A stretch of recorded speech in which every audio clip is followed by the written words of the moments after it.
Hi, my name is Sydney Clymer-Engelhart. It is January 4th, 2023, and I'm going to be talking about the musculoskeletal system in reference to our Module 4 lab on the chicken wing. The first thing I want to talk about are the three bones that make up the elbow joint in the chicken wing that include the humerus, the radius, and the ulna. Some other parts of the elbow joint include the articular cartilage, the articular capsule, the synovial membrane, and the synovial fluid. So as you can see right here, this white glossy part on the bottom of the bone is the articular cartilage. Typically between both articular cartilages is going to be the joint cavity that holds the synovial fluid. What helps connect the articular cartilages together is the synovial membrane, which you can see right along here, that holds both parts together. And then what encompasses all of that is the articular capsule.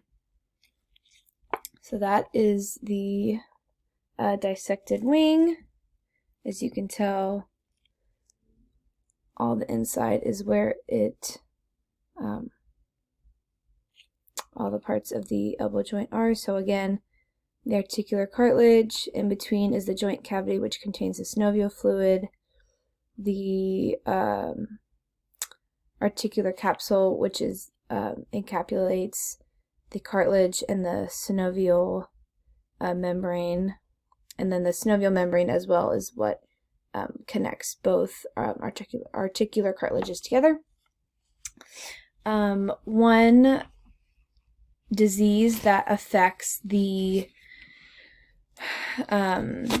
joints is called rheumatoid arthritis. It is considered a chronic inflammatory disease that affects the synovium or the synovial joints found in the body, most characteristically to the smaller joints that includes the hands and fingers and the toes and feet.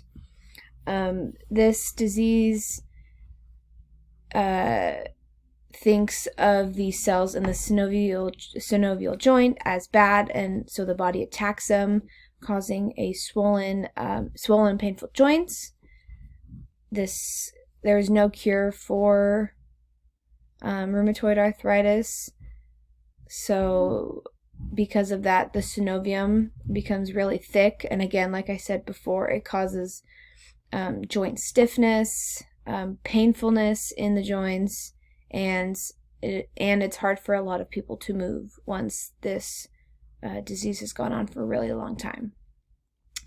Yeah, that was it. Thank you so much for listening.